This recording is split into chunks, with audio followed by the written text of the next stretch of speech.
Cut the Check podcast, brought to you by Craft Farmer, bringing you weekly motivation, unmatched cultivation tech, and telling you some badass war stories along the way. Cut the Check podcast with Craft Farmer. We got our amazing guest, Juan, the High End Hippy, fucking phenomenal cultivator, transitioned out here in the streets, helping all the other brands with their QC, with their packaging, with their trimming, something that people are not raising their hand to do. So super stoked to have you on the podcast today. Excited to get into this conversation and appreciate you, and man. Share your story. I appreciate you. Thanks for everything you do for us. You have a lot of people listening to you. A lot of people just trying to see what they could catch every day. I talk to them and they tell me so. And this keeping them positive. Yeah. Like it's a very grueling industry, and when a run takes 2 months and you try to get 5 of them out a year and it's the same thing every single time, I think it's very hard to maintain a high level when you're going through the fucking meat grinder nonstop. Nonstop we're de-leafing, nonstop we're replanting, nonstop we're scrubbing tables. Like, you have to get into a fucking mindset where you're excited about this every day, regardless of how monotonous and grueling the tasks are. For sure. Keep that fucking mind sharp. 100%. Love you, bro. Thank you. Thank you, man. Yeah, everybody has that one light, see if you could really do it. And then you hit 3 pounds and you're like, that's it, I made it. It's pretty much where I started with that. Do you remember what kind of light it was? 1,000-watt high pressure sodium. Oh, basic. So you got your hands on one from the beginning? Oh yeah. It was Hydrofarm. It's been around a long time. 3-part. It was dust back then. That's where I started. Do you remember what you were growing? Like what it was? Or they used to call them the 45s. They were 45-day strain. They'll be done in 45 days. Nice. So it was just straight the name 45. The 45ers. Yeah. What like, do you remember what the profile was or anything like that? I've always been in like really in tune with the process of growing and like the steps to getting the job done and to having a final product, and even till like as of recent, I've never been like super studying on the plan and everything. I was just a process guy. I knew what to do, how to do it, when to do it, and how to turn. Like, we had a very similar background. It was just until the last couple of years I've been really getting into like, okay, where do the genetics come from and what makes these crosses? But my pure accomplishments and what I've done is process, just like you said. Just knowing what to do and when to do it, not exactly understanding why, learning from old Cuban men, but being super consistent. Consistent work ethic, like how you grind, how you push about the grinding and all that. If you don't do that, you just won't make it for sure. Just putting in the work. If you put in the work, you'll get to the other side. Right. So we're in Florida. Mm-hmm. Where roughly in Florida did you grow up? Westchester. Okay. Basically by FIU, near Florida International University. Born and raised there. Cuban parents, Cuban family. Moved over here 2010. 10, roughly. I remember when I was younger and we're growing here, seeing things in Florida happening that we were like, what the fuck? Like, when they started doing the helicopter stuff with the infrared and then people are putting like lead like shit those panels, those they look like foil. Those foil panels. Oh, just put these all over the roof. The helicopters won't see it. I never got into that, but that was a thing for a while. I remember that was kind of like a scare for us here because we hadn't dealt with that yet. You know what I mean? They weren't doing shit like that, but Florida was obviously, hardcore red state, Republican. Definitely their comparing Florida to California, it was just way more cutthroat in Florida during that time. And I was almost watching Florida to be like, okay, well, what can they do, or what are their tactics, or what kind of shit was happening. But it was a lot going on, but nobody would talk about it. So it didn't come out like how you would see, like how you see things today. And the internet wasn't, what it is today.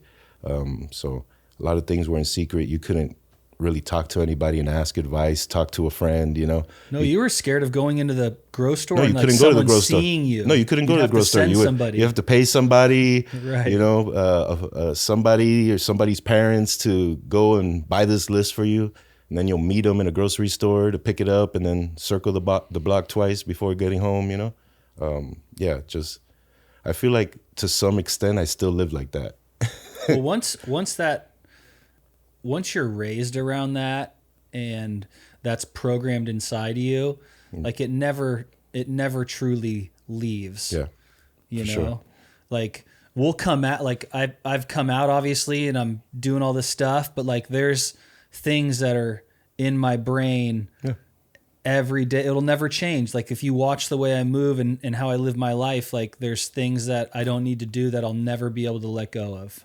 Absolutely. Never going straight home and driving the block and this way. And it's like, why do you do that? Well, I'm just used to it. Like I'm always paranoid, even though I've got no reason to be paranoid. Like someone's following me or something. I think nowadays it's important to be aware. Every day if it feels like it's worse and worse, out on the street. So it's always good to be on alert. And we're feeling that pressure, like we're seeing it more than any now. Like I've never seen these whole robbings going on. Like the balls people have to hit fucking distro vans when they pull up to distros and stuff is just fucking crazy. No, in Oakland, Oakland's like a third world country, I feel like. When you go there and the homeless and the broken down cars and then there's like no police protection. Like just... They say they don't have time. Yeah, and to like arm yourself. Like that's crazy that they tell you that. Yeah, it's crazy. I know plenty of people, they can't even get security to come work for them. Yeah, and the security that you need to have in Oakland is not your basic, 20-year-old with a security suit on. You need a real armed security to be able to secure something. And even Oakland. those dudes are abandoning posts. Like when you have 10 people, I mean, I've seen the videos. You see 10, 12 people rushing into a facility with all of them with guns. It's a tough position. They're like straight tactile. Like you can tell they've planned it out. They know where they're moving in those buildings. Oh yeah.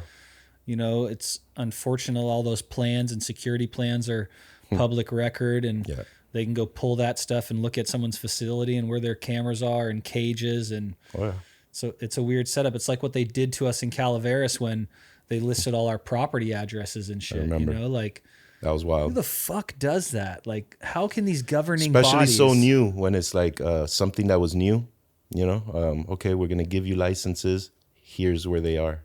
So everybody knows. Dude, I remember when that happened, that scared I was panicked. I was like not sleeping at night, like watching the driveway, it was just weird times for that to happen. Oh yeah. But going back to Florida, what was it like? Was it like garage style or like kind of like what we were doing here in those early days? In Florida, mostly it was houses. Everybody would, rent houses, big houses, nice houses in nice areas. You have lighting restrictions, as you know, like power. You usually have just 200 single phase, 200 amps. So it's not a whole lot you could do in there, but people blow out every room and sleep in the kitchen. Right. You know what I mean? That's what we were doing. You know what I mean? We were doing here too, Yeah. So that was the norm. And then, you would hear and see about warehouses, not to the extent that you see them today, but like, 50 lighters, 70 lighters. Sometimes, they'll find, 100 lights underground or something, but that was pretty much what it was. When did you make the move to California from Florida? 2010. I remember I knew one guy, older guy in his late 60s, that had moved to California from Miami. He was doing his thing, and his mother got breast cancer and asked me if I could watch us grow because he knew I was the only one that could like really handle it and you know, take care of would it, be and able make to sure take the care right of stuff it happen. while his mother was getting surgery. Imagine, he was 60 something, so his mother was older. Right. And I came down and basically made the most of my time here and started looking at real estate and properties and just trying to find a place where I could, you know, come to California and grow legally. What was the mentality back then before you'd take that move to California? What was kind of like the thought process of California? What did you guys think of it? What California was that like? was, you know, like the mecca of, you know, cannabis, and it was legal to grow there. Anyone could just grow and move to California and grow anywhere, even in your house. You know, that was like the early word, you know. I would say probably more like around 2008, you know, 2007. That was the word, you know. You can go to California and set up shop anywhere. Open. Wide open, set up shop anywhere. I ran with that, you know, and we're here today. Nice. So you moved to, where'd you move to when you came to California? So that's a little crazy story. So I started looking for the grow first, you know, and ended up finding it in Stockton. I didn't know what Stockton was, or I didn't know anything about the area. That was just where the grow was. And at that time, affordable housing in Santa Rosa or in California. Well, I wasn't aware of anything at the Yeah. time. You know, I'm literally in Miami Right. on Craigslist looking at houses to rent. Over here. So I found a house on Craigslist, and I sent them a money order for my deposit. I looked at all the pictures. You know, the pictures were really nice. Granite countertops, brand new floor, painted fresh, the house. It was beautiful. And then I didn't even look at it. I just sent them the deposit and planned to move like in 2 weeks. Moved with the family, and then drove into, to Stockton, into Yeah. the streets. Literally the nicest house in the area. I was hearing like automatic gunfire at night. It was pretty, like, the neighborhood was a little rough, but I stayed there for a little bit, couple of months, and then I moved out of there. But that's how I moved to California. So that was the first spot. That was the first spot. And at that time, you knew, like, okay, this is not the right place to plant at. Immediately I figured it out. But I worked with it, and I met a lot of good people there. I like to think I met some of the best people out of there. You know, That's awesome. yeah. Just in like kind of off the bat, or just while you were in Stockton in general, you mean? Yeah, I think for the first few years, I didn't talk to anybody, so I just stayed away. Did my own thing, like as usual, Right. Business as usual. And I started going to the gym a little bit, trying to get, a little bit in shape or whatever. And I met a good friend, a friend of mine, Reggie. Basically, he was my like open arms in Stockton. So we just became really close. We became business partners, and still we're friends till today. Amazing. But yeah, Stockton. That's Stockton where I goes moved into. hard. Oh yeah, for sure. Goes really hard. For sure. But yeah, living in Stockton, growing in Stockton, and then, eventually moving from there. Where'd you head from Stockton? Stockton, I started moving, cinching my way little by little closer towards the bay. Okay. That's where I'm at now. I remember looking at pictures of a storage unit that you had done. That was just like, I was fucking blown away on the storage unit and like what you had done there and how you pulled that off. How did that even come about? Or like, when you think of storage unit, you're thinking of all these neighbors and all these people and all this shit, That has to be one of the most legendary setups I've ever seen. I talk about that still to this day all the time, as like, when I think about just some of the baddest. And when I say this, it's the mindset of finding a place and being able to see and being able to be a visualizer in creating your opportunity and what you're going to do. It's just so much more than building and setting up. And then setting up without anybody knowing and bringing in all your supplies, and it's very, very hard thing to do, you know? Yeah, I mean, I was ultra paranoid. I actually bought all my equipment, all my ACs, all my lights, all my nutrients, all my slabs. I mean, you know what 100 lights worth of that looks like. It's a lot of shit. 18-wheeler from Florida. Wow. That's how paranoid I was. Wow. But yeah, set it up. It was one of those things that you just won't imagine that's there, you know. How was it an actual storage unit other people were renting and stuff? Oh yeah, there was 10 buildings basically. So I had rented the last 2, and I put a fence on the second to last so no one could get to the last. Got and it. The last one was the one where it was at. Fucking sick. And there was only one door in, one door out. Everything bolted, shut down. Literally, like, you have to move a furniture hole in the wall. You have to duck in and get in there. That is sick. Yeah. How did you deal with, what kind of like odor control and stuff were you doing back then? You know, I was I didn't have neighbors, so it wasn't like, honestly, I could never control the odor to the max. People there was always little ask bit. that, and it's like, when you grow really, really fire weed, it's hard. Fucking charcoal filter ain't gonna do it for you. No way. That's what I had, you know, the biggest ones you could find with the biggest fan you could find, and stick one in every corner of every crevice. And if you still walk up to the door or any part of the building, you're going to smell it. There was only one time in my life that I had a serious odor control or odor problem, and I had to address it. And what I ended up doing was I had a scrubber inside the room hanging. I had a big charcoal filter.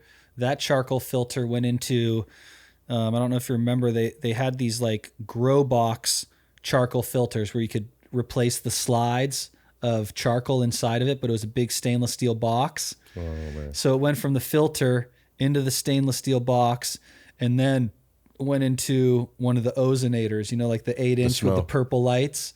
And then I'd have like 20-inch ducting or 20 feet of ducting off that. And that was the only time I've ever been able to eliminate odor.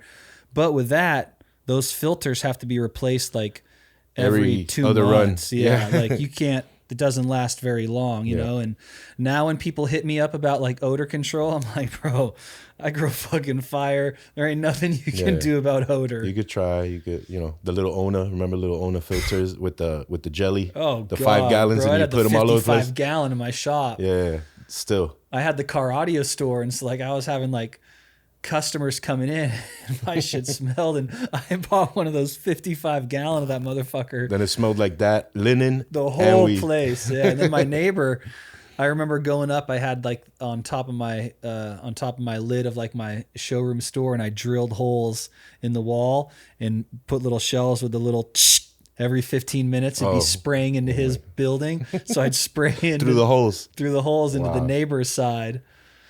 That's and they'd be complaining about like orange. It's like, why the fuck does it always smell like orange peel? And I'm like, I don't know. I'm surprised you can smell that. You guys smoke cigarettes all day long. Oh, man. That's funny. But I had like 25 of them on each wall blowing into the neighbor's sides to try to just mask the smell, you know? That's funny. But we'd have to mask water runoff, how we're getting rid of water, dehu drains, like all that shit has to be thought about, because someone walks your building and sees this heavy water runoff coming out of it or anything is I had a couple of floods here and there. Oh, water running out. You ain't a grower unless you had some floods, you know? For sure. You walk in, you see the building from far, and you just see water coming out of it. No, it's like, fucked. Oh, shit, I left the water on. I left the RO running, something. The worst flood I ever had was, and when I mean my worst flood is like everyone knowing, is that same neighbor that I was spraying the fucking orange peel into. We used to pull the hose because we did flood and drain. We'd pull the hose, pump the water out. Well, when we stuck the hose back on, it wasn't on the barb all the way. Oh. And so that motherfucker kicked on, watered, flooded his shop. And this dude, I remember calling me freaking the fuck out on like a Sunday morning at 8, dude. And I was just like, Jim, I've always been the guy, like I never divert any issues. Anytime there's a problem, I deal with it immediately. I come right right to your face. I'm sorry. Like someone can only yell at you and tell you what a piece of shit you are for so long.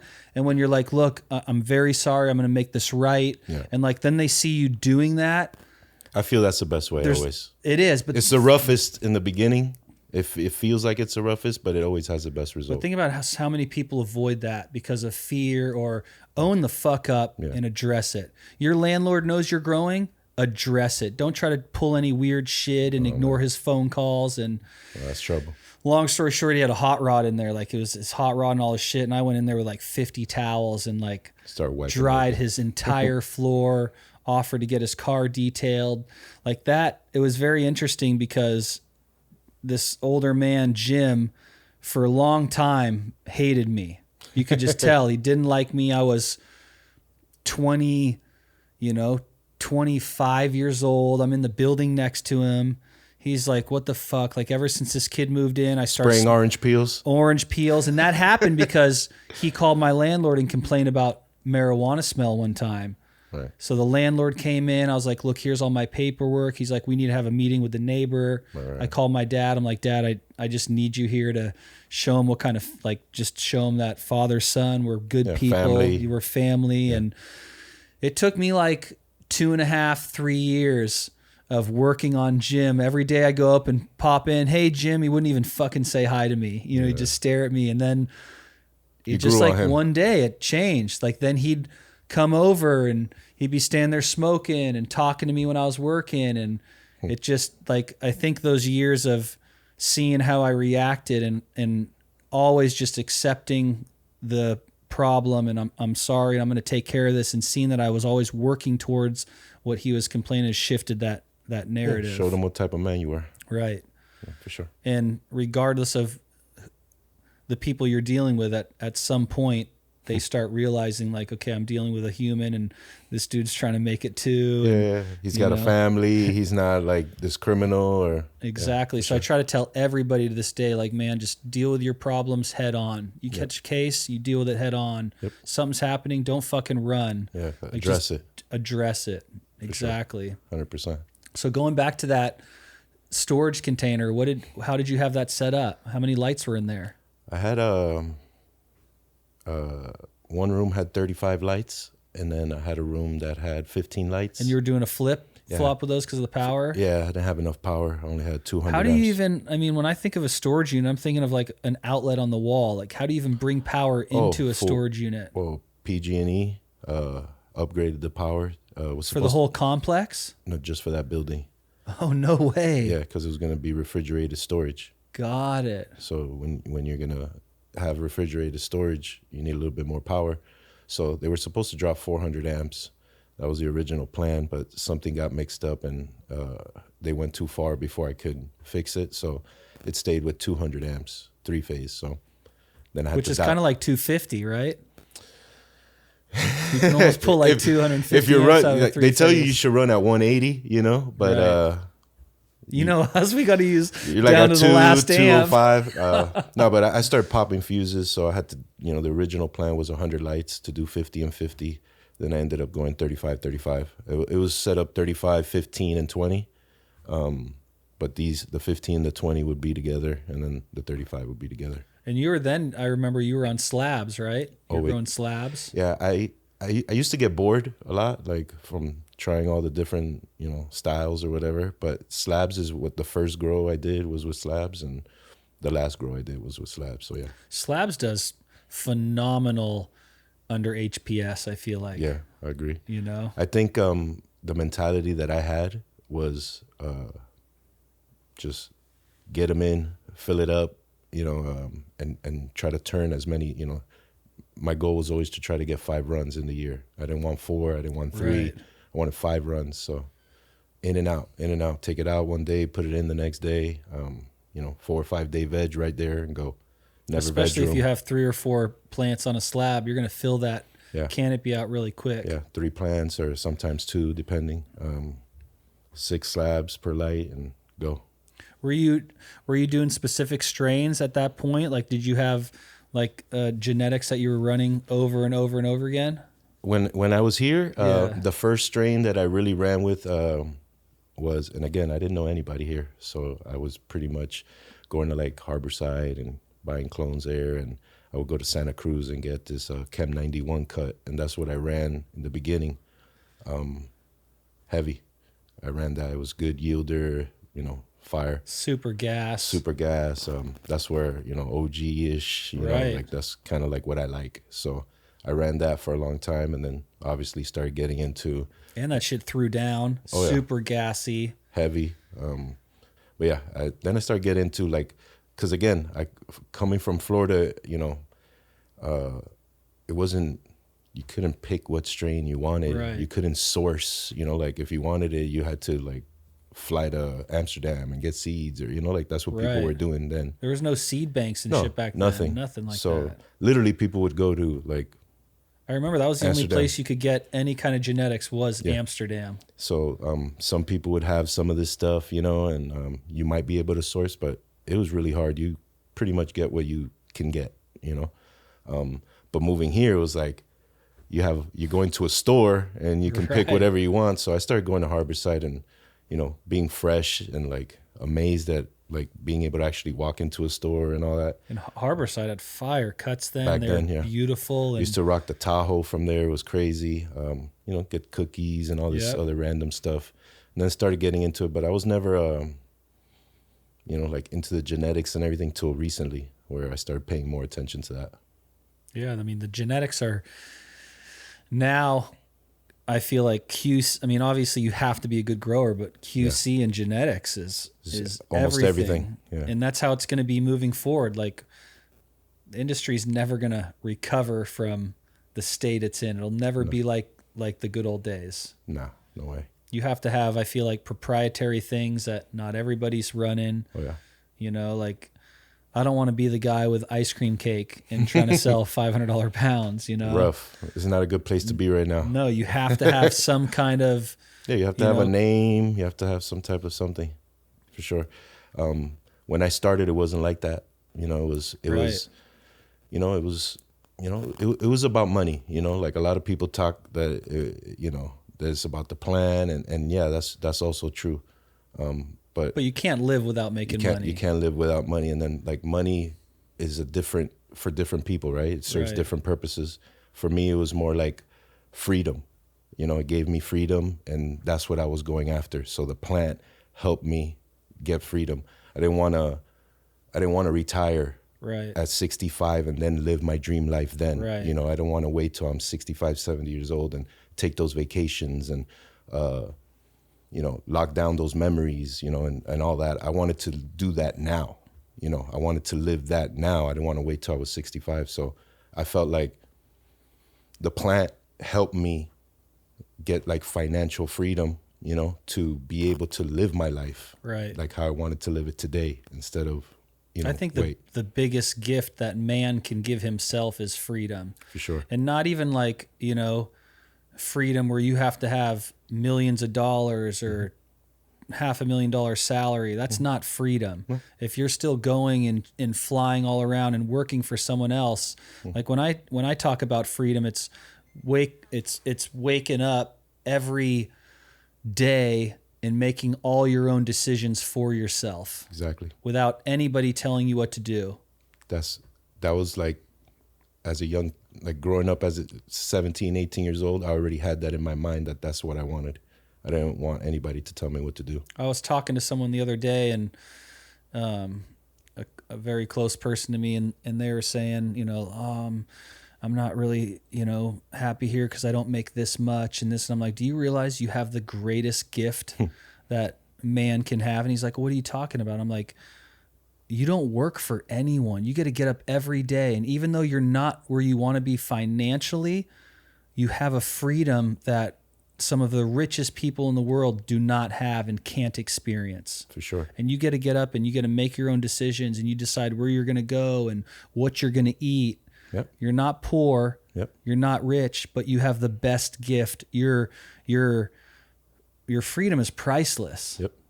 Yeah. For me, that's basically what it is still to this day. Just freedom, and then, you build relationships with people. You create,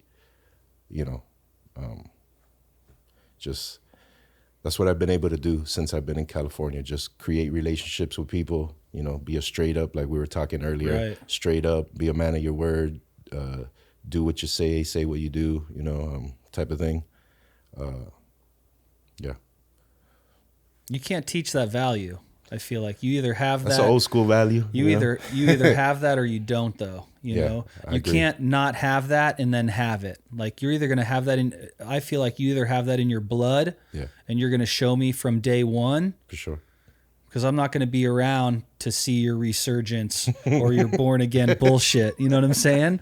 You either have it and you're the man, and that credit's with you, or it's not. It's not like a credit score to me where it's gonna go up and down. For sure. You got to have it, and it maintains in the way you move, how you talk. Oh, yeah. We can normally pick these people right away. Yeah, you know? absolutely.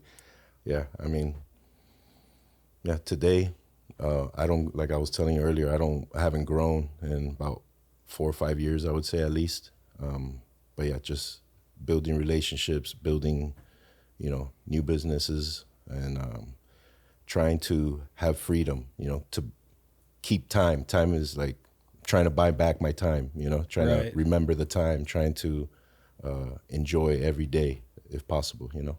So where did you go from kind of that era when you were in the storage units? Like at some point you transitioned, you started doing some outdoor. Yeah, I started, I was fascinated by the outdoor, not knowing much about it. So I started trying to get around and meet people because I was in my cave, just worried about working and basically being with the family. So I started getting out there and meeting people, meeting dispensary owners and a few different people. And I started consulting or helping people with their grows, sort of like you do today, but not at that level. But yeah, I would go to, you know, I had my own grows, and then I had grows that I would consult on. So I was basically, I'd wake up in the morning and go from my house to, like, say, a grow in Modesto, then go to one in Siri, then go to 2 in Calaveras, you know, like one in Mountain Ranch and one in Angels Camp or something, and then go from there to Sacramento, Old Sac, and then back down to Stockton. What was that? What era? Like what year was that roughly? Was that before they legalized in Calaveras? That was like 14, officially? 14, 15, 16. Okay, so they were at that time kind of allowing us to do that whole 99 plant thing, where it was kind of like they didn't come out and say that, but it's like, hey, bro, this is. They put a bud on the newspaper. That's all we needed. Exactly. You put a big picture of bud. That's it. That's a green light. Yeah. Yeah. That real big turning. So I felt like 2013, 2014, people got mega rich in Calaveras. I remember some people then who like did some ballsy shit, you know, where they would have 130 to 150 plants on 25 acres, but from the sky, just from Google Earth, massive gardens. Yeah. You know, and back then they're still getting good tickets for outdoor. Real nice tickets. You know, real good tickets. And I don't think there was any other county like Calaveras at that time. They basically kind of, this was before legalization, obviously Prop 215, but no county had come real forward and been like, hey, we're going to give a license. Yeah. You know what I mean? I think the newspaper read growers come here.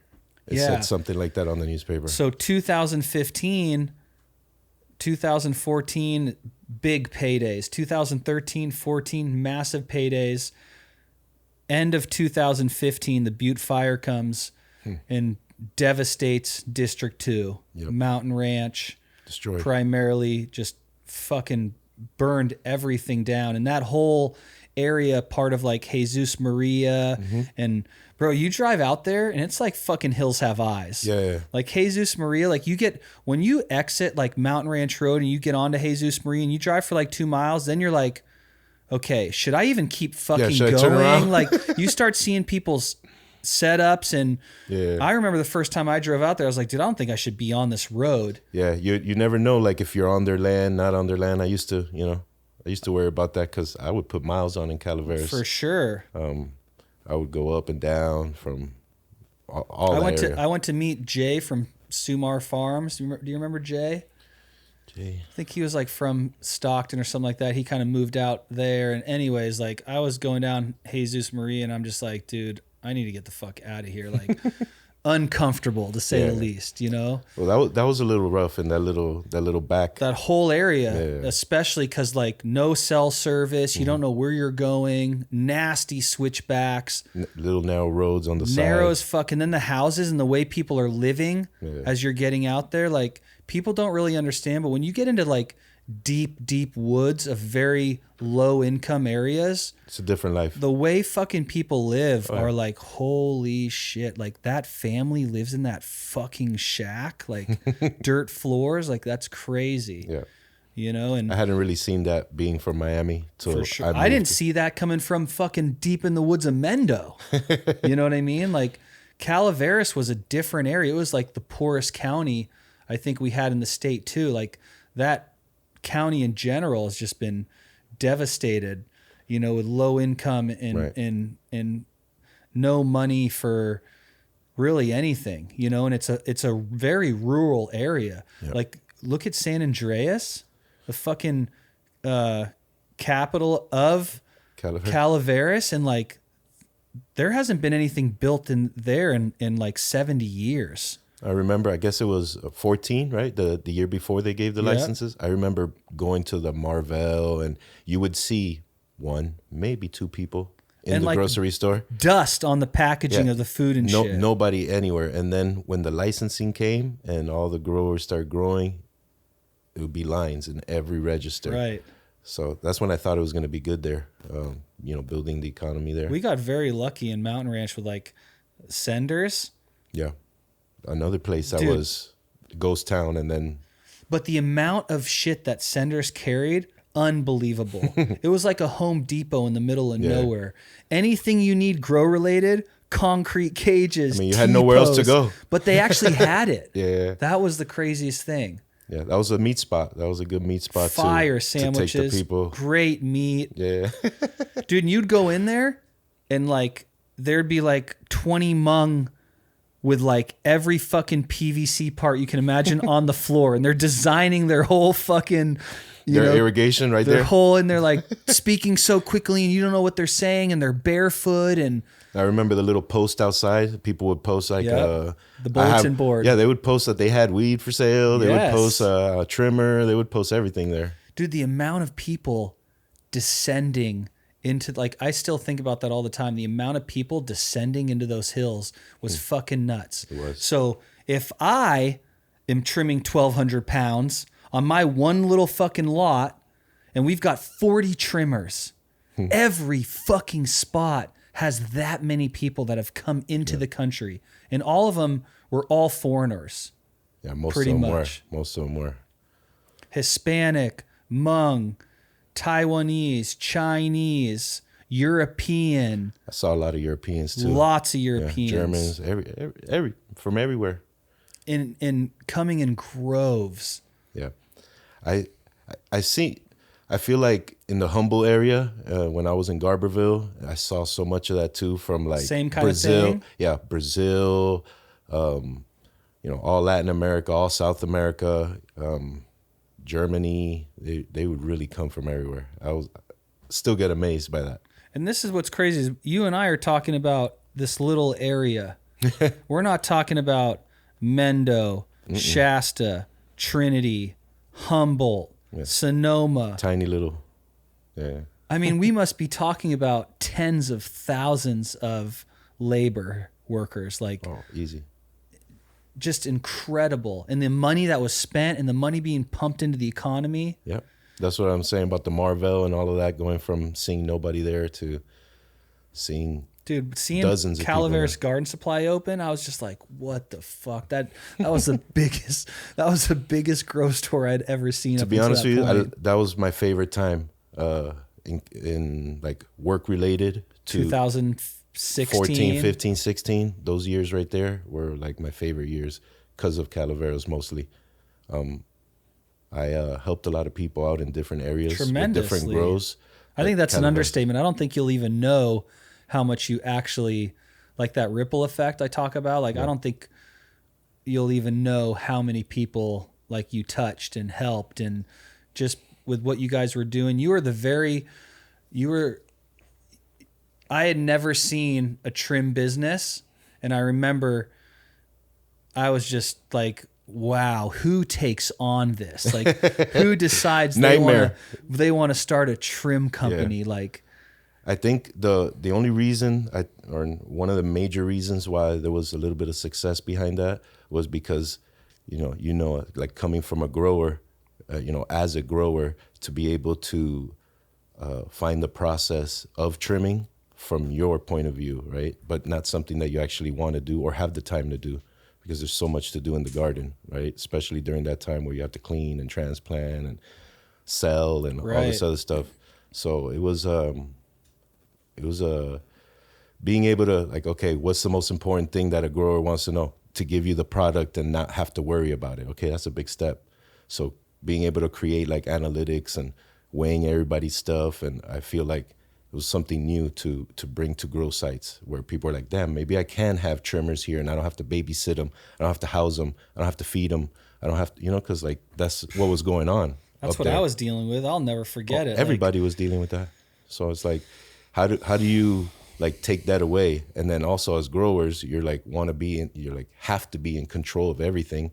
So to let go of the control is like, how do I get someone like myself that needs to know everything that's going on to like relieve all control of their product right when they finished? So like creating analytics and tracking, individually, and creating like, loss percentages, and, being able to track different strains so the grower can actually go back and say, okay, this strain produced X amount, trim to flower ratio, like all these different types of analytics. But really it was just tracking, to give you security. I'll come in, you give me 200,000 grams, I'm going to give you back 200,000 grams, in stems, in trim, in keef, and, and everything. Trimmed flower, everything. So then just making a business out of it, it was something that was needed, something nobody wanted to do. And especially someone, you always think of like a trimmer, someone that becomes a trimmer. I've seen it, being in the business, and having a trim company, seeing a trimmer start from like being a trimmer and knowing nothing to like eventually having their own grow is like a lot of times like what they're going after. As a grower, you never think of yourself as being a trimmer, right? But as a trimmer, you can think of yourself as being a grower, right? Like that's kind of what you're trying to be, unless you're just there for money to try to make a couple dollars to trim, and that's work. But most of the people, at least the people that we hired, they have bigger aspirations. Yeah, they want to be an extractor, they want to be a grower, they want to be something, right? They want to look at the plant, they want to touch the plant, they want to, a lot of times they want to do what you're doing. So, because the trimming isn't the most glorious work. It's the very last step. It's the last, and it's, like you said, it's not glorious. But it's crucial. Important. So like to be able to be in the position of, being a grower, doing a few acres, several indoor grows, and then saying, okay, I'm going to, in theory, be a trimmer, not literally do the trimming yourself, but start a trimming company. It's almost like it doesn't make sense, right? It's like almost going backwards. It's everything that as growers you're avoiding. You almost kind of avoid. You know what I mean? So going back with the knowledge of this guy, going back to the beginning of it. And I need somebody I can trust. Like, I'm not going to just let some random trim company or some person who started a business. Like, I need someone like boots on the ground. I need somebody like that I can trust this process. Like, I think that was also part of why I was able to, like, we were able to take off running, because I would go to a grower. You'd try to hire us, or you'd have me come over to your farm and check your stuff out, and you'd talk to me for 5 minutes, and you'd know that I know what you know, and I know exactly what you're talking about. It's comforting. I know what you want. You just explain it to me, and I can make it happen because I understand it. So that was different from like a trim crew, right? Like some of the crews that you were mentioning earlier. Imagine telling them, I want this tight, or I want this loose, or don't break it down, or this, that, or the other. not a lot of people are going to understand that. No, and I mean, just trying to, when you show up and there's 40 people and they're in a fucking tent and it's raining and you're like, they're, you know, you can see their breath and you're like, oh, we need do a little better job. They're just like, fuck this guy. That's the other side of it, you know, like I mean? being able to like work with that many people and hundreds, right? Hundreds of people, you know. It was a point where we had, you know, job sites. With Emerald Peak, we had job sites. In one day, we'd be in Palm Desert, San Diego, Los Angeles, Mendocino, and Sacramento in one day. That's crazy. So like logistically, and I would like literally, I was the one that would collect the invoices. So I literally would go like nonstop round after round after round after round to all these sites. Like leave one, go to the next. Leave one, go to the next. How was that transition? Were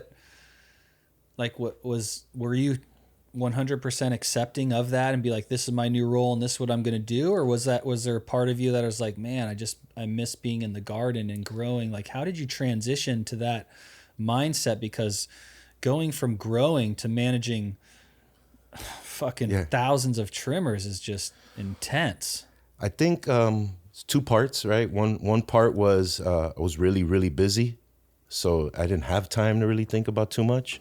And then the other You're thing, just in that hustle, grind shifted. Mode. Here's my new thing. Yeah. I put 100% in everything. I'm putting 100% into this. Exactly. Like growing for so long also for me, like I was saying in the beginning, it wasn't like, you know, all honesty, I wasn't like super curious or about the plant and wanting to study the science of it so much. It was more like of like a system, like going into a system. So I think I did it for so long that I kind of like lost interest in a sense where, you know, I was just trying to chase my dream, you know, and chase my dream of being able to be free and have freedom. And if I'm working in what I like to do, and like you say, when you wake up when you want to, like I wake up almost every day at 5:30, 6 or whatever, but by choice, you know, and the ability to do that is like what I chase, why I get up, why I work, why I don't mind doing the stuff. For me, up until the point like I got busted, I ran every one of my trim crews. I set everything up, had it all ready in the morning, clean up at fucking 1 a.m. Feed them too? Feed housing? Feed them. This was more my smaller stuff here in Santa Rosa, you know, so I'd have a crew of like 6, you know, and we trim for 2 days straight and we get it all done. But like literally there at the table, the longest, trimming, setting the pace. I'd always do things like, look, whoever's the second fastest trimmer gets $100 bill, you know, checking everybody's stuff. Sure. Something happened when I got busted. I was never able to trim again. Like, I don't know what happened in that process, but when I came back, the only thing I could do is I could touch scissors and like trim a bud and show you how I wanted it, but I could never do it again. Yeah. Like something with that 10 years of doing it every 30 days and doing those 14-hour, because I made everybody stay. I'm like, look, we're doing 14 hours. Yeah. We're doing 2 14-hour days and this room has to get done. And no one's fucking abandoning me just so we're all on the same page, you know? And it'd be tough sometimes because they know, they're like, fuck, if you go work for Lance, you're going to put 14 hours in. But I was like, look, that's 14 hours. That's almost 2 paydays. Yeah. You should want to come fucking work for me. But something happened in my head. Like I was just so jaded. I could never do it again. You know? I think trimming, like at least for me in the beginning, was like that last step before it was over. For sure. You know, like your mission was complete. All you need to do is trim it. It's sold and then you're done. Right. So it was almost like that bittersweet, you know, it's like, shit, I have to clean everything. I have to trim everything, bag, you know, I have to do this mission that I don't like. Cause at least for me as growing, I like the process of growing. I like being with the plants, feeding them, seeing how they react, reading them, you know, not necessarily scrubbing tables. That wasn't what I liked to do. It was just part of the job. Fuck no, busting your knuckles because you're scrubbing so hard like, those salts and just grating your shit on the plastic trays. So it's, it's, and now for me that partnership of my trim team is so personal, and it's just there's it's so symbiotic. Yeah. You know, we're like now, like there's so much appreciation and gratitude, and I'm there like, wow, look at how, and also as a grower, I want the best weed every time, not just for myself, but for my trimmers. Right. You give trimmers bad work, it fucks them up. Yeah. Who wants to trim shitty ass spin? You trimming it, and pretty soon there's nothing left because it's all boofy and airy and shit. And so and then this also goes with QC, like not just trimming, but like we've worked with them so extensively where it's like, look, the buds have to look like this. You can't shave. I really need the point and stick method. Totally different today. Totally different than even like, say, 4 years ago. You know, 2 years. Yeah, even 2 years. Totally different. You know, like I don't know about you. I've been involved with growing over 20 years, and I never separated smalls. That wasn't something that I did. You know, like buds, you'd leave them as big as possible, you know. I mean, even until like a year ago, you know, like my partner Dank Mob, he'd be like, yo, Lance, we need to fucking separate the smalls. And I'm like, no, I'm not fucking doing it. And he's like, dude, we can do better. And I'm like, no, pay me whatever the fuck you want. You're taking this whole bag. Yeah. I still see some people that do, and if you grow good weed, you can still do that, you know. But now it's like there's a huge difference. And the problem is too, those like you separate that, no one's coming to buy a few pounds of smalls. Most of the time you get stuck with it. Yeah, you know what I mean? And low amounts, If it's big amounts. Everything now is like when I'm seeing distro and everything, they're like, everybody calls it out. It's like, oh yeah, we'll take these. I need you to separate them. Oh yeah. That's why it's a little different now. But yeah, the game has changed. For sure. And like everything else, you know, like you can't fight that change. You have to adapt it. Wow. You have to process it. You accept it, and you move forward. If you're sitting there and you're dwelling on something like that, and you're angry and you're frustrated, and your packs aren't moving, and there's too much negativity. Yeah, you're dead. This is the way the industry is. You need to adapt to it. You need to separate it. Find somebody who will do pre-rolls off it cheap. But like, this is the new standard. Oh yeah. It's the standard of yesterday is not the standard of today. Yeah, and you have to adapt and move with that, or you're going to cause yourself problems. For sure. I mean, I think that's why I have a business today, just because of that detail. Before it was providing a service of trimming that nobody wanted to do, but you know, when you're charging for trimming, and you know, it's you're getting a really good job done, so you're paying a good price for it. When you were getting $3,000, $4,000 or $2,000 for your packs, it was okay to do that. But today it's pretty tough when you're seeing, you know, you're seeing depths out there for $200. It's crazy. You know, it's who's going to pay $200 to trim when you have a $200 pound.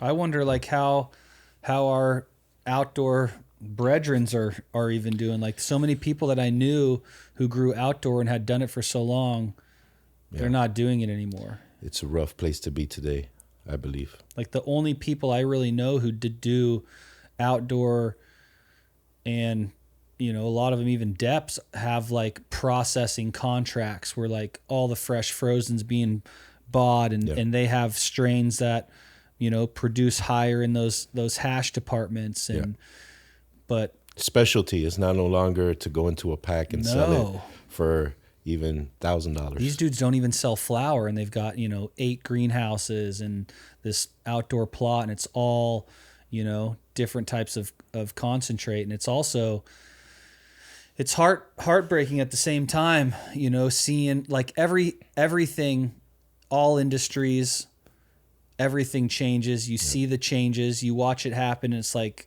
very few can adapt and stay with it. The majority of everyone, whether regardless of what it is, you see it happen, you know, mom and pop restaurants and gas stations and all this stuff. We've watched it happen over time, slowly die off and suffer. And you have economies, like when you go far into those woods of like Humboldt and Mendo, and you have, you know, 4th generation, 3rd generation farmers, and they can't do what they're doing anymore. Their whole property and life and everything revolved around that season. Yep.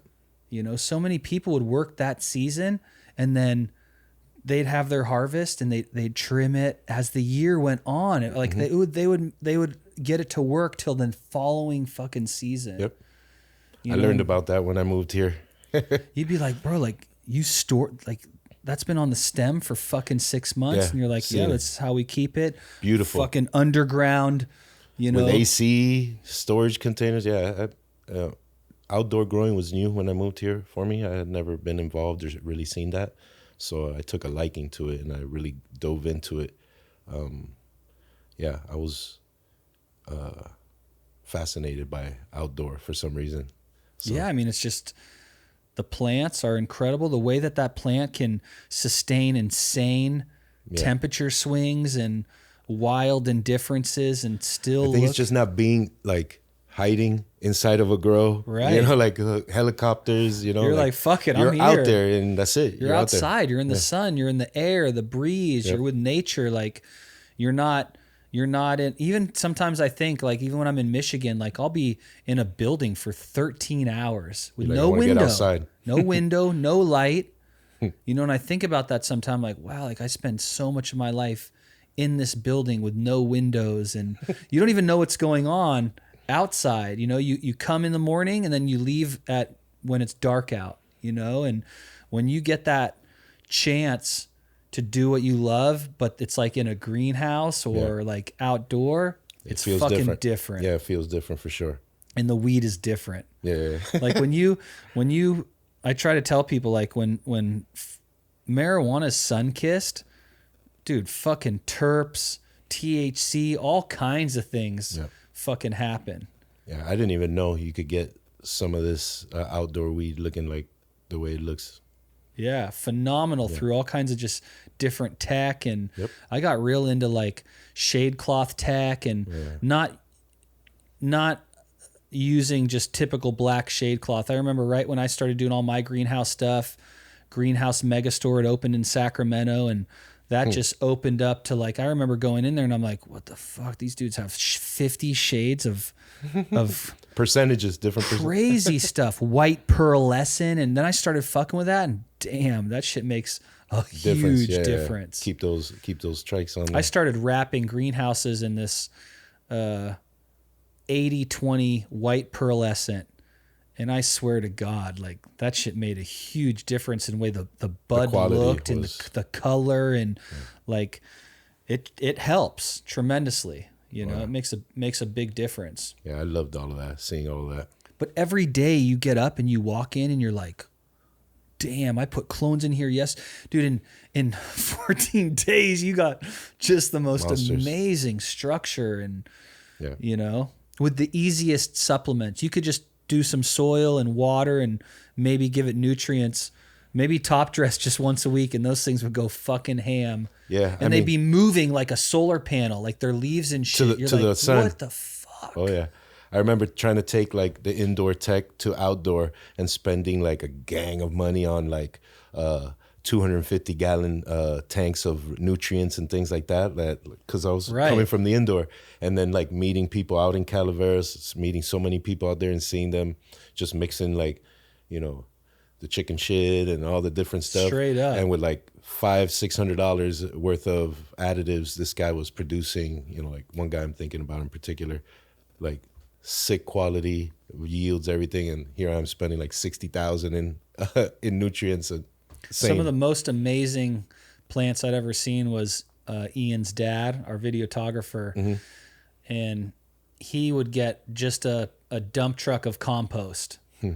The compost, he'd let it air out, and they would top dress that compost once a week, nothing else, just that turkey compost and water. Dude, and he pulled down some like 14-pound plants. It was the biggest shit I'd ever seen in my life. Yeah. I Unreal.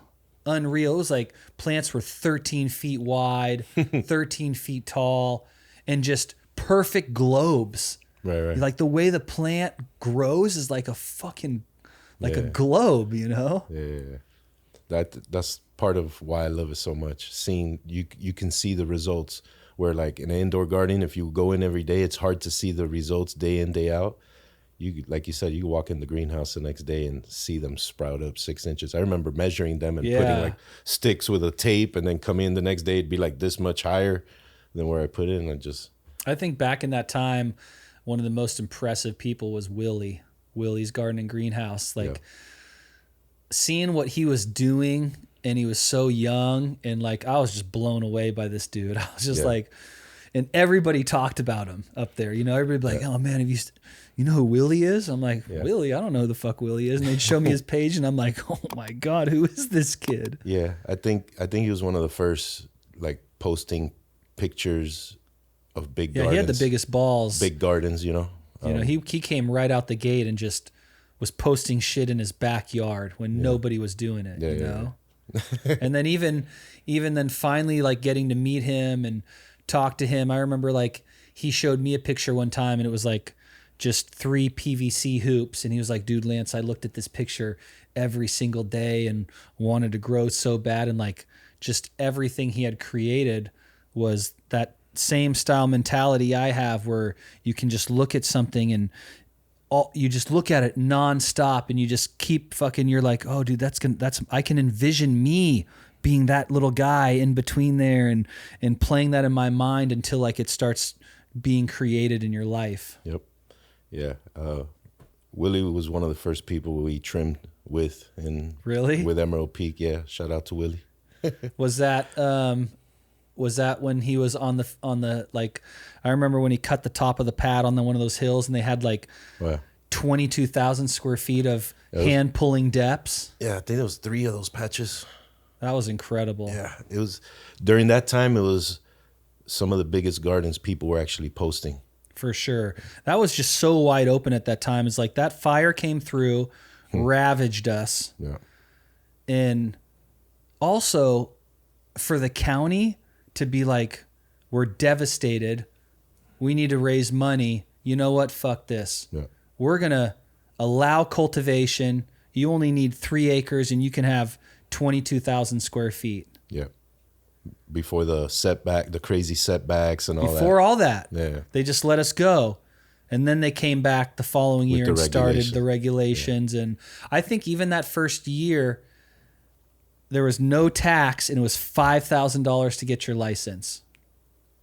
Yeah, I think it was 10, right? For the 22,000. No, because I had it. It was $5,000. Yeah, it was good. So no other regulatory body. All you got to do is show your APN, show you got more than 3 acres. 3 acres, and there was no question about it. Yeah. $5,000, and that also fixed. They were having a massive problem because with that fire, I mean, everybody that got who got pushed out left. Like there was, so many houses were lost. So many people didn't have insurance. Right. A lot of families in those hills didn't even have homeowners insurance. Of course. And when that got pushed out, every fucking property came up for sale. And there was properties like on Jesus Maria where like there was never a house ever on it. And they allowed cultivation on land with no well, no power, no road. You just had to submit an application for it. All you got to do is pay that $5,000. Yeah. So I think I remember there was like 300 and something registered occupants that first year. So 5,000 times 312. That was a lot of money the county had never seen before. Problem with that is who it brought into the county. Like there were some great operators. You know what I mean? I was out there. You were out there. Willie's out there. There was plenty of them. A lot of good operators.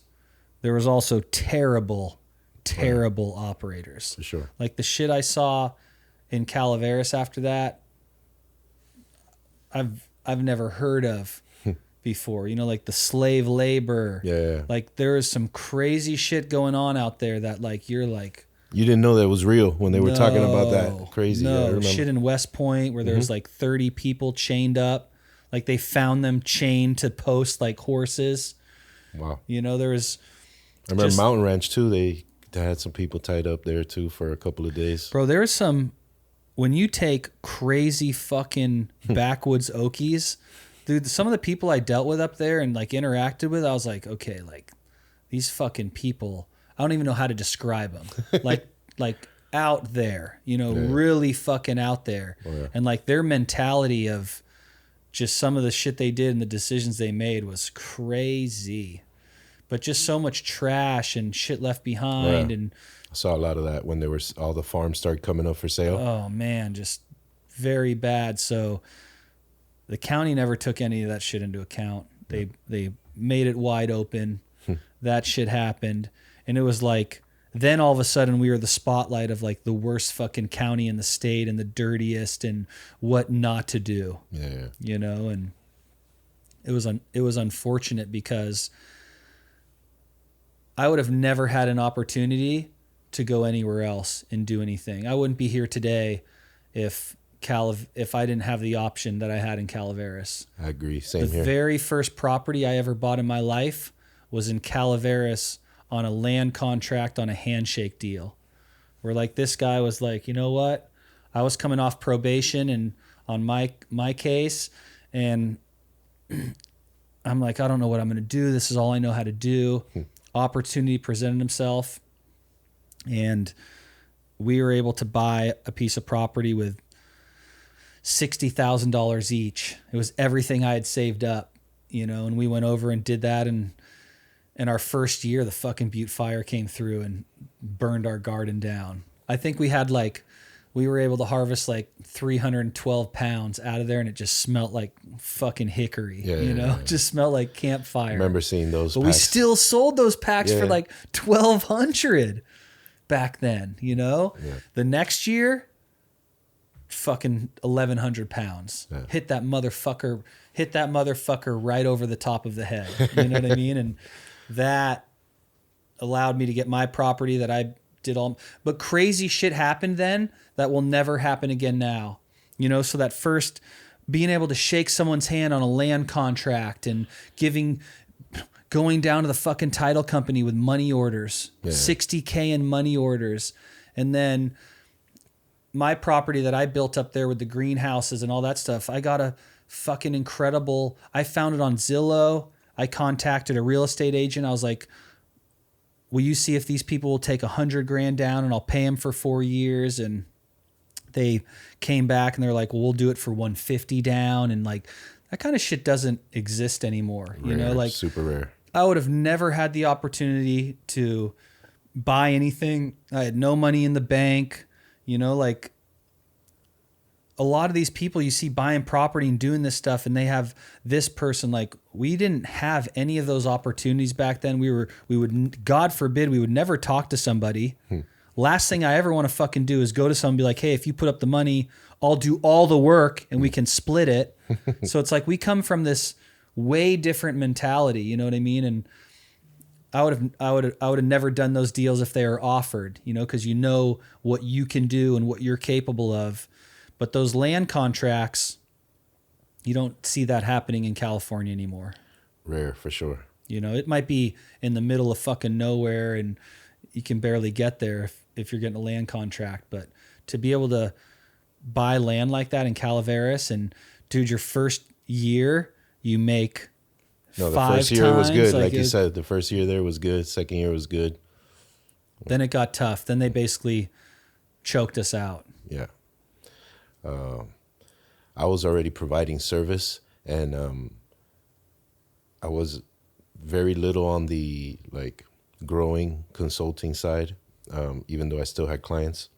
But it was tough for me because most of my clients were in Calaveras. That was my stomping grounds. It's heartbreaking. I had a lot of gardens that I worked in there. So then it was transitioning from being a mostly outdoor / greenhouse trim company to being just an indoor trim company, because that's where basically I had to shift to like look for work in Sacramento and in San Francisco, you know, in indoor gardens. But I feel like some of us are almost like seasoned for that. Like, you know, Florida, moving to California. Oh, yeah.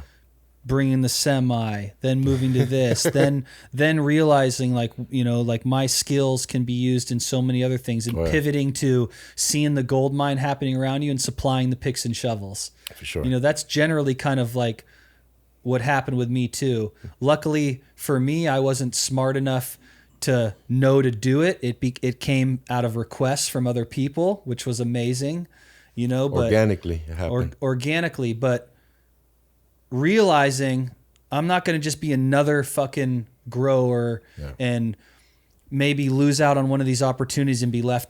Like, I need to make myself more valuable. I want to make myself valuable to a very large audience. For sure. You know, and it's transitioning and supplying the picks and shovels versus panning the gold in the river. Yep. You know? Yep, absolutely. I like it, man.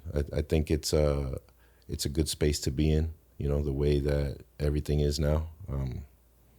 Just focusing on that. So I watched you do all that, and then right when I took my position in the indoor facility in Santa Rosa, that's right when I saw you guys pivot again.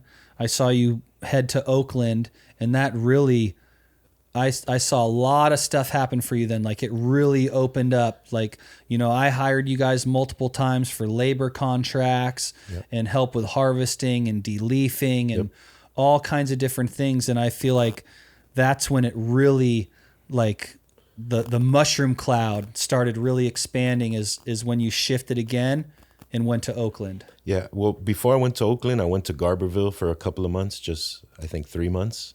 I was basically running a contract over there. I was there for 3 months, and that was the first time that I was actually stationed in a place instead of being mobile and going to the farm. That was the first time that the farm came to me. And then it was also the first time with METRC, you know, dealing with METRC, dealing with all that stuff. So that was right 2018? I think like 19. 19? End of 19. And then I was there for a few months. Strictly with one client? I had a couple of clients. It was mostly, you know, doing the cookie stuff out there. Okay. They were in process of opening their own facility. So I was there kind of, you know, helping with that. And then I realized that was a little bit far for me. It was a 5-hour trip to get over there. And like I was telling you, I was used to driving, you know, 16, being on the street for 16, 18 hours a day, driving maybe 7 or 8 of those hours, like going from facility to facility. So I thought I can do it, and I thought it'd be okay. But then realized quickly, you know, it was logistically a little bit far. And then also, you know, things change, and, you know, you're looking for different opportunities. And then the Oakland facility came up as an opportunity. So I learned a lot. Was my first like go at with METRC, because when we would go to the other farms, we didn't deal with the METRC. That was their problem. We would go do our job, give them back the product, all our analytics, you know, everything checked out. But then they would handle METRC. They would handle all that stuff. And then going to having to handle all of that, it was a good learning experience, you know. Learned a lot there. And then Oakland facility came up. It was already basically done, turnkey. So got into that and started working and packaging with a lot of, you know, big name brands, smaller name brands, craft brands. That really opened up for you at that point. I mean, you're trimming, you're providing labor, trimming, packaging, pre-rolls, infused pre-rolls, a little bit of general labor, you know, for you know, harvesting, de-leafing, things of that nature. And yeah, just basically toning it all down to keeping everything in-house and being able to provide a full service from it's impressive. Receiving your product, like, to be trimmed, trimming it, separating, you know, smalls, bigs, all the stuff, sending your product to extraction for the trim stuff, taking your flower and packing it, getting your smalls and packing some smalls, doing some in pre-rolls, infusing some of your pre-rolls, and then also helping out with like wholesale bulk distribution for, like, you know, most people don't pack everything.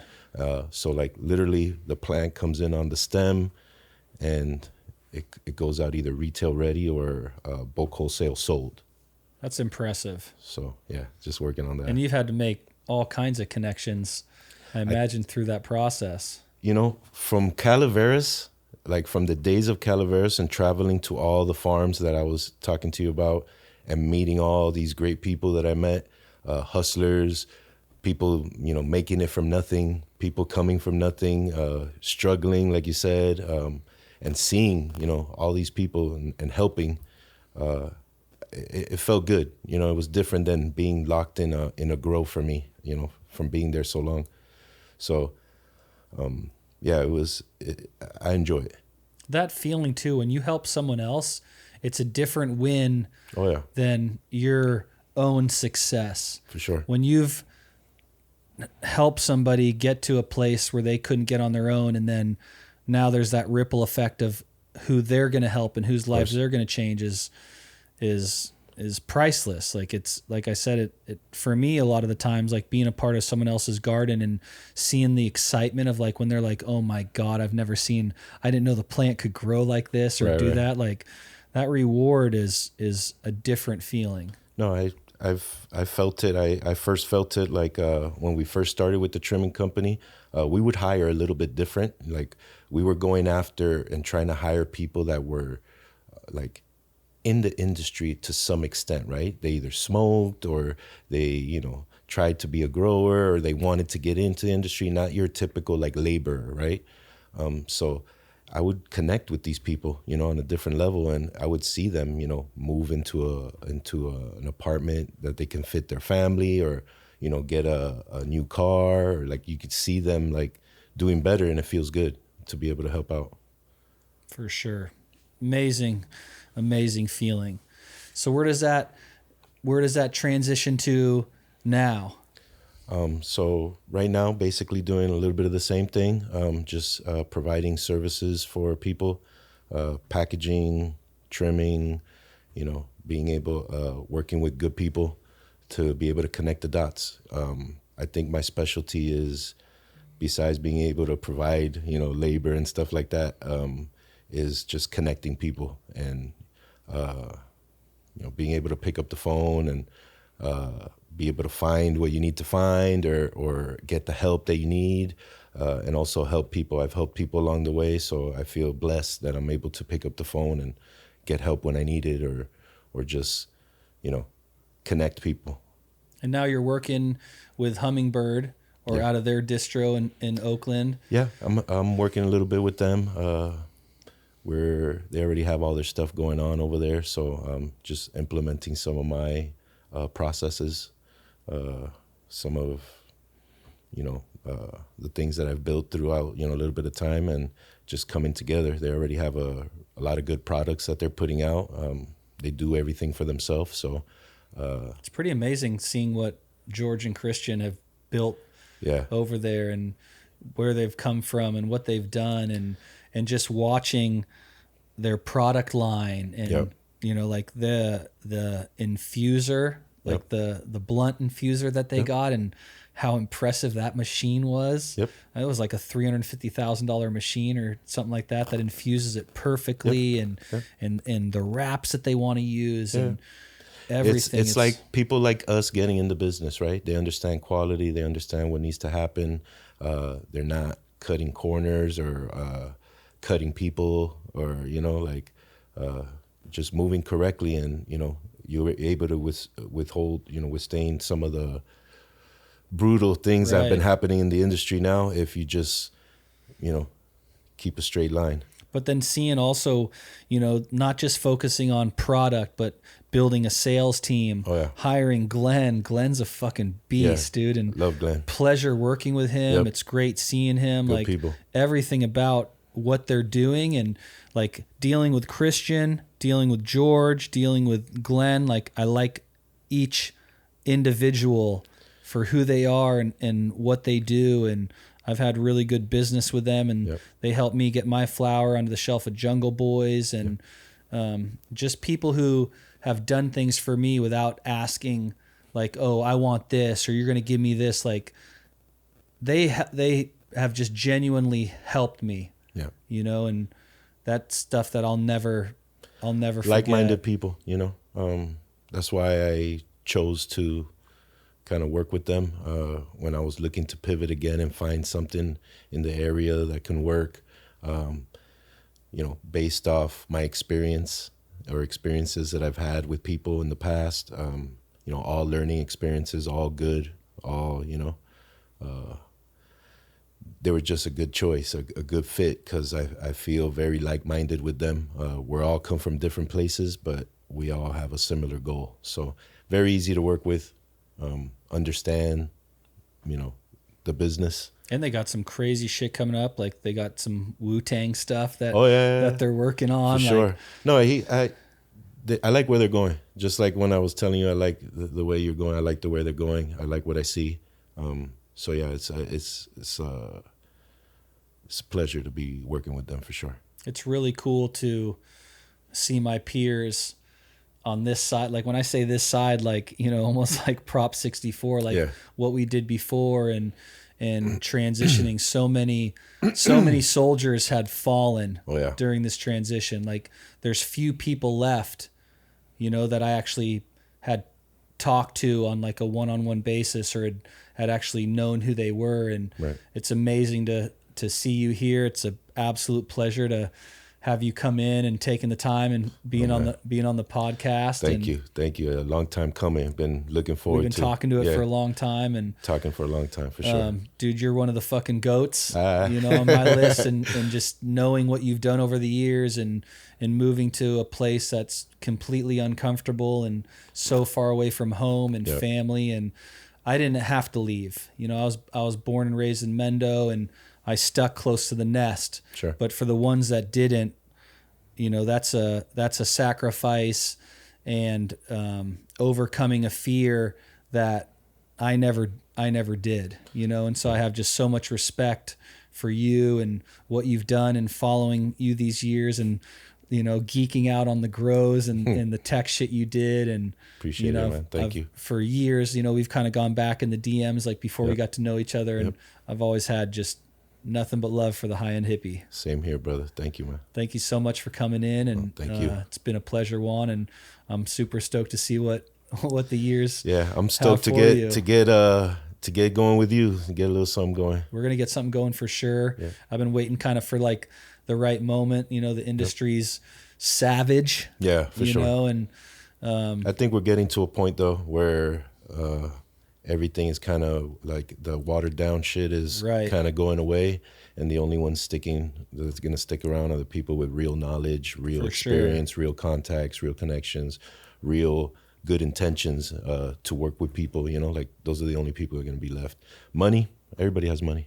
Money is not like we've brought it up before, where when you're, at least I can just speak for myself, like money has never been like the goal, like I like looking back and just thinking what I'm doing now, and it's never like, oh, how much money do we have or what's in my bank account. When you're operating and living your life from like a pure standpoint, pure intentions, you got a big fucking heart, you love what you do, money just comes and money goes. So if you can focus on who you are, how you act, how you step, how you treat other people, that'll fall in place. Make sure that you can get to a point where you're living a life of freedom. You like what you do. Money will come. Like the abundance and the means for living will follow you based on your pure actions and how you treat others in the world, I feel like. 100%. So I've been very blessed, like through this whole process, money's never been the thing, and it's like come in abundance as I've taken these steps to, be involved with other people and help, and it just kind of comes and it fucking goes, like it always has, For sure. Remember when we would have a harvest and you're not getting paid for 3 more months and you only have that stack of money? I would literally do envelopes for everything for the next 3 months. You'd have a stack of envelopes. And you might have like $1,000 or $1,500. Like, I'll never forget that. You know what I mean? Like, I'll never take for granted any of the stuff we've done and risking our freedom. And that's what made us today who we are. 1,000%. For sure. Much love, brother. I really Brother. appreciate you. Thanks for coming and seeing us. Thank you, man.